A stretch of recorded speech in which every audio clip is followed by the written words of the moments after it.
Javier and Juan Carlos, thank you so much for this interview. Please, if you could introduce yourselves and what is Indigitall. Okay, my name is Juan Carlos de la Vela. I am the CEO and co-founder of Indigitall, and I have a background about telecommunications. I am a telecommunication engineer and a lot of experience in the digital space.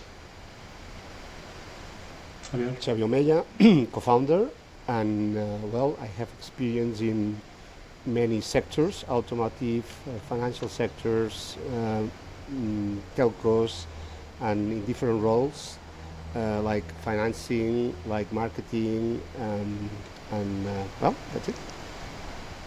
Okay, so what is Indigitall? Okay, the answer is Indigitall is a marketing automation platform that enables brands to communicate with their customers in a personalized and segmented way.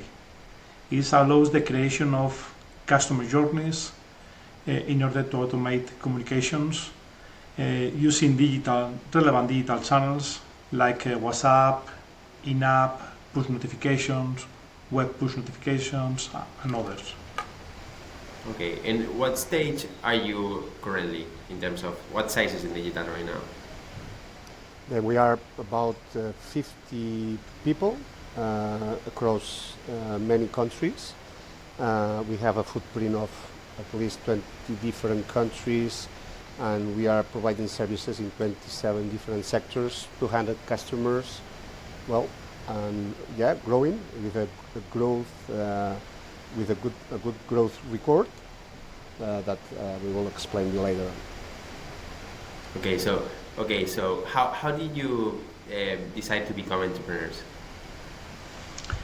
In my case, I choose to be. If I may, then in my case, it was not a decision that, I want to be entrepreneur. And it was not like that. It was just a process. It was a process that a combination of things, a personal situation, professional situation, and then it was like trying things, and then when we saw that those things that we were trying made sense and worked well, then we decided to invest more and more time, more and more energies, more and more everything to create Indigitall. But in my case, it was not. I want to be an entrepreneur, and tomorrow I will wake up and I will start being an entrepreneur.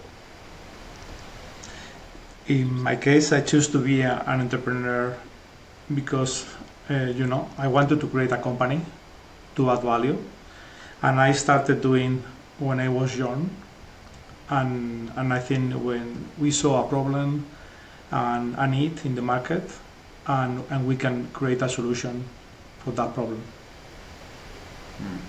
Very interesting. Normally, people become entrepreneurs because they want to obviously make money, but also be free or have like more freedom than working for others.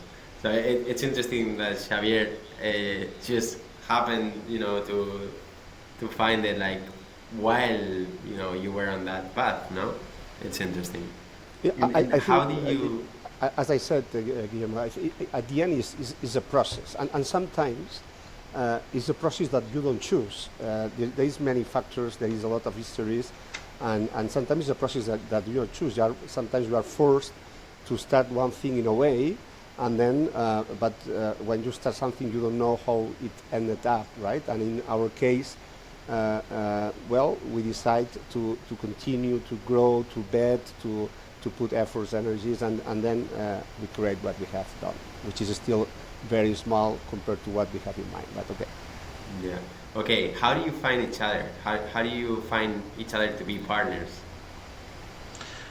Okay, we met during our time in Orange, the telecommunication operator, and where we worked in different departments. We had a lot of respect for each other and a good relationship. So we start to communicate, and we decide to start this project together. The good point, Guillermo, is that what we detect at the very beginning, this trust, this confidence, this respect, is what we still feel, and which is something absolutely key. Then you start something with somebody only if you feel that is the right partner. The good thing is that what we thought, what we felt, what we smelled, is something that still is very, very alive. And how was the decision to be full time and working together? That was a challenging thing because at the very beginning, the company, the sales of the company were very humble, were not that big. It will not create the value enough for us to cover all our normal life. Then to decide to 100% focus our energies on the project, it was not easy, and we did not at the very beginning. And it was like, as I said, it was a process. We start exploring little by little. We saw that the opportunity in the market was big.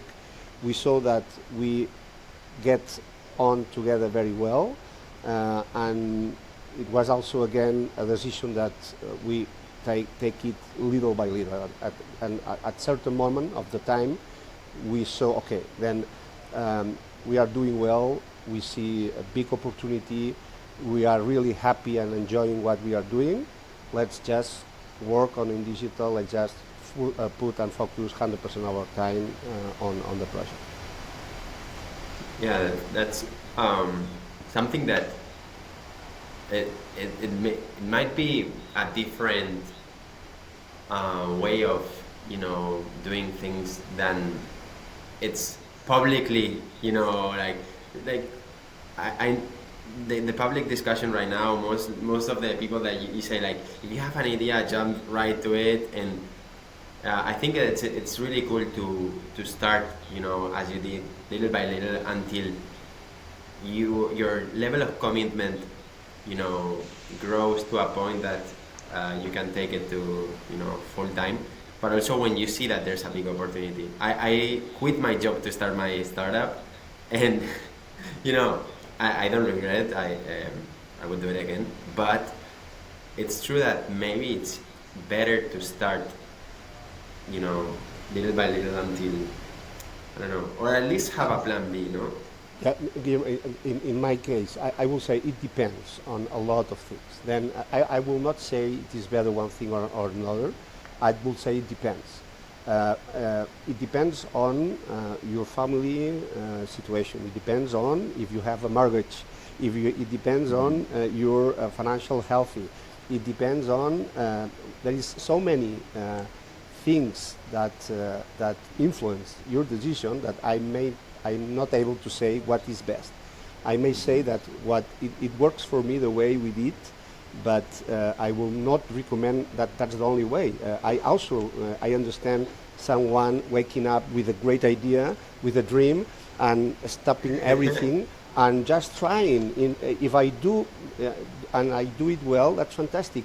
If I'm not doing well, that's a fantastic learning as well. Then I will not say that there is only one way to do that.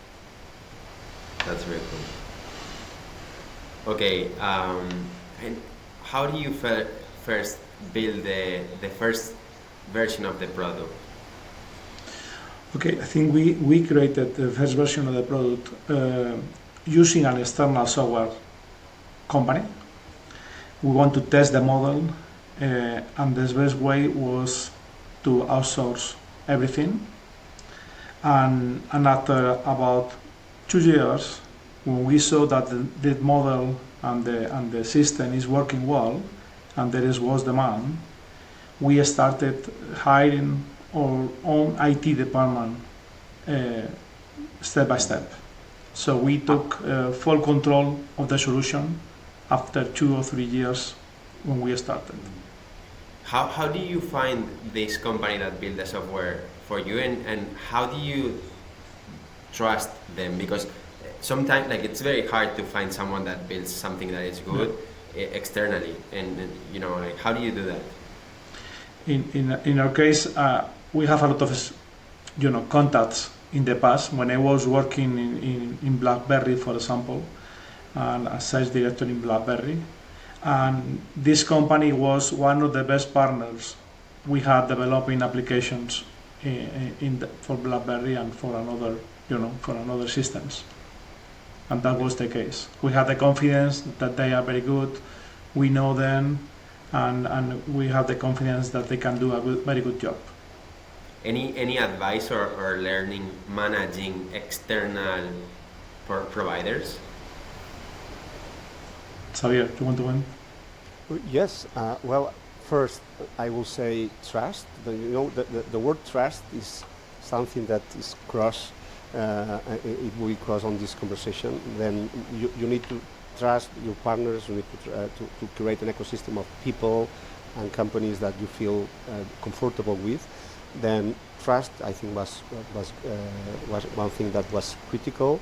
The experience of that company, then and also working together very close. The fact that we had to be very close with that partner, that also helped because that managed the mutual expectations. Then, well. Okay. Now let's go into growth. I think a lot of the people listening are really interested in how to grow a company. So if you could tell us, how did you acquire the first client? Then, how long it took for the company to start growing, and how have you managed to grow it this far? Okay, I think in our case, the first client was the Vocento Group, a well-known group of newspapers. We prepare a solution specifically for them. They pay a monthly fee for the solution, and today, many years later, they are still one of the best clients that we have today. So that is something very good, and they are very happy with the solution, and they continue using the product every day. So, and starting with that customer, we start to present to different sectors and different customers that they have a mobile application, they have a web page, and they need something like the Indigitall in order to find different digital channels to communicate with their customers. Okay, really interesting. It's really cool that you still have that first client. That means the product is really good. And so what were the revenues for those early years? Well, there were, I will say, insignificant. They were not relevant. Without being detailed, also that proves that we were absolutely determined, because with those revenues, many others will just interrupt the process and will switch off and invest their time and their money in other things. But we were determined, even though that revenues were very symbolic. I don't know if you want me to share with you, but it was like 10% for a total year, the 10% of what we do now in a monthly base. Okay, then absolutely relevant. Even that's our case. That's very personal, and I think it's good to share. We didn't pay salaries to ourselves. Okay. Because as we were not able to create cash, if we would like to keep this idea alive, we had to extremely be cautious with all the expenses. We didn't pay salaries for months, even years, not many years, but for many months. And what did your family think about this? Well, that's a good question, because at the end it was not probably Juan Carlos and my decision only. It was a family decision, because it has an impact in the collaterals. And well, because they saw us so passionate, and that's a key word as well for all the entrepreneurs, as we were so passionate in what we were doing, as so determined in what we were doing, so convinced that we knew it was about time. It will happen, and it has happened. That's amazing. That's amazing. Okay, and so when did you start growing, and how did it change? What made you start growing after those kind of like starting in years? I think the strategy was, focus on growing in different sectors with different clients. We have a PowerPoint at the beginning, and we are selling with a PowerPoint. So That's important. That's very important as well. Yeah. Smoke like fog. Yeah. So we listened to our clients' needs, and we develop the new functionalities of the platform with the feedback of the customers. So we start to grow. Also, we were the main salespeople in the company. And part of the growth was also came from finding partners who can help us to expand and to find new leads. So I think the most important at the beginning was sales and listening to the customers. That's a good advice. And okay, so what I guess like this is a really broad question, but is there any like huge challenge that you faced that you were like, this is over for us, and how do you solve it? If there was something like this. We had a lot of hurdles in all the process, and we know that we will have a lot of new hurdles in the future. That's part of that business. The first one was to be relevant in a very crowded market. Always the market is crowded. Always what we do try to do, there is someone that has already invented before, and then to find the way to add value to our kind of customers, large companies, in a very crowded market, and that's one of the big challenge. Then that means innovation, that means support, that means closeness to the customer, and probably that was one of the challenge. The other challenge for sure is the team. Then when you decide the moment on time that you decide to create a team. At the beginning, Juan Carlos and myself, we manage everything, but there is a point that you say, okay, next step is to create a team and to create the right team.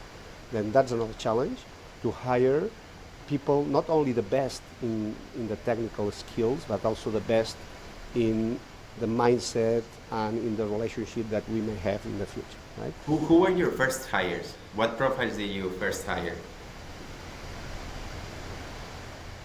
The technical team was one of the person there. Was one of the persons to manage, to take the control of the solution, and to start to advise how to grow the product, how to develop new functionalities. So, and we had some, moment that was a challenge, because we need to have more people, and when something is, in the IT system is, when something is not working, you have a challenge how to find a solution in 5 minutes, because the customer is waiting for a solution. So, and we remember many challenges with that, about you have a problem and you need to answer to the customers, and you need to restart the machines, the cloud computer, and when something is not working, you need to be, you are nervous about, okay, what is not working? Why is not, we didn't find the problem, no? And and that was the main challenge, and the IT people was the first one, because we are planning to do the selling process. Let's not forget that at that moment we were just Juan Carlos and myself with a PowerPoint with few customers and a very low revenue. Then to attract the talent to a company that is still in a process to be created, that's not easy. And we did it. I think we did it, and we are happy. Then, in fact, the two people that we hire, they are still in the company. They have a top position in the company, and we are very proud of it. And there is another challenge that is very important that everybody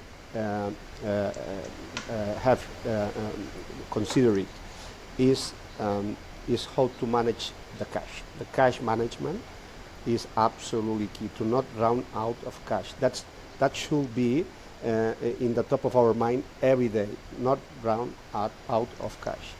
If you don't have cash, that means that you are dependent on somebody else to give you cash. And if you don't find this somebody else, you are dead. Even you have a great concept, a great idea, a great project, something that it will really disrupt the market.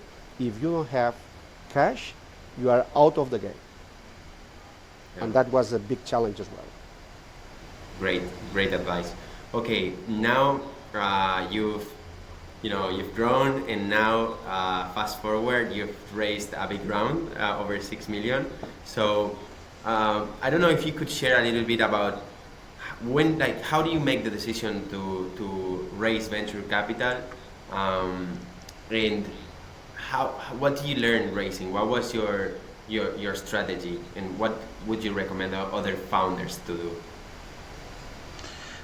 In my opinion, we started with a business angel, and then we have an ESA, CDT project. We have different source of funding, but I think that the critical moment is when you need to grow, and you want to have more advice, and you need to have more network of experts, and the venture capital can add that knowledge and that experience, what is working, what is not working, and in the different countries.